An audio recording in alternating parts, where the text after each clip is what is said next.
So the first question is, what brought you to Vivint? Pour commencer, j'étais en échange universitaire à Albuquerque, dans le Nouveau-Mexique. Je cherchais un stage en fait qui allait sponsoriser mon visa pour terminer mes études. J'avais un mémoire de fin d'études à faire. Après avoir candidaté peut-être genre 250 fois, j'ai eu peut-être 7 interviews et du coup une d'elles c'était pour Vivint.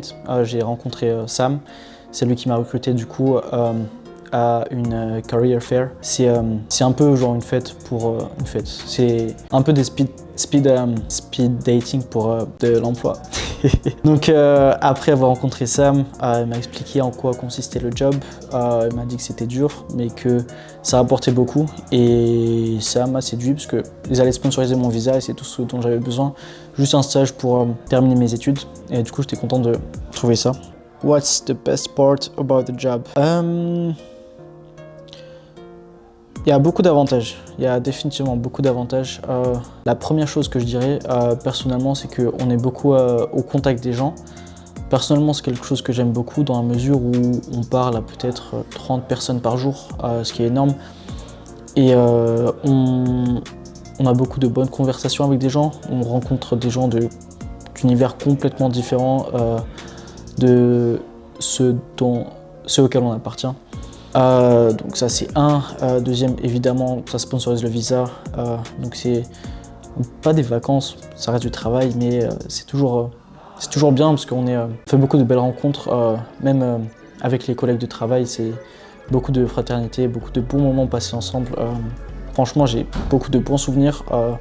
C'était des gens, mes coéquipiers, c'était des gens que je connaissais pas du tout. Au final, c'est probablement des amis qui vont me rester pour le restant de ma vie. Ouais, donc beaucoup de belles rencontres, beaucoup de bons souvenirs. Donc ça c'est 2. 3, je dirais. Ouais, ça rapporte pas mal. Ça rapporte pas mal. Personnellement, j'ai fait pas mal d'argent, beaucoup plus que ce que je comptais faire. J'ai fait à peu près 20 000 € en 3 mois, ce qui est à peu près plus que le SMIC français, il me semble. Donc ouais, pas mal. J'ai fait pas mal d'argent, plus que ce que je pensais faire, alors que j'ai pas spécialement d'expérience dans la vente, mais ça fait quand même du bien de voir que le travail dur, ça rapporte. Quatrième question, what does your future look like with Vivint? C'est quelque chose que, au début, je cherchais juste un stage, je cherchais juste une opportunité de stage, et au final, je me suis retrouvé dans un bon environnement de travail. Un travail qui me plaît, des coéquipiers qui me plaisent aussi.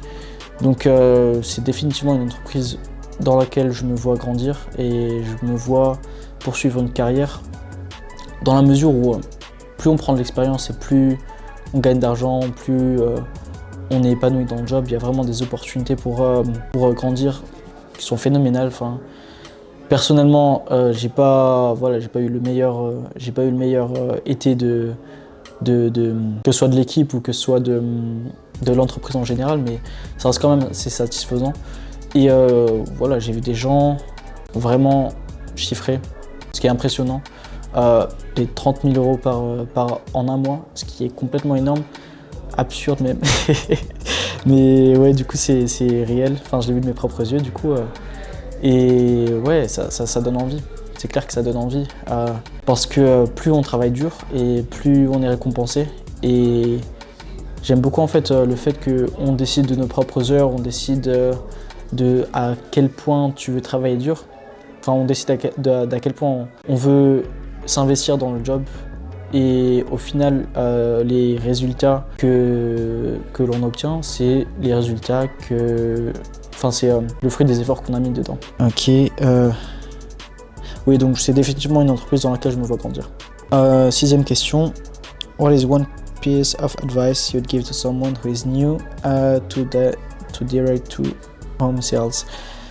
Le plus important, comme j'ai dit, c'est un peu le mindset. Donc définitivement se poser les bonnes questions de pourquoi on fait ce job, qu'est-ce qu'on cherche, pourquoi. Ouais, voilà, chercher son why en fait. Chercher son why, avoir quelque chose qui nous pousse à vraiment se lever et travailler avec l'intention de travailler, parce qu'au final, personne nous supervise vraiment. Donc si c'est pour partir travailler et être à moitié investi, ça en vaut pas la peine. C'est vraiment quelque chose où il faut se donner à 100%. Donc définitivement, le premier step, ce serait de réfléchir à pourquoi est-ce qu'on travaille en première place, en premier lieu.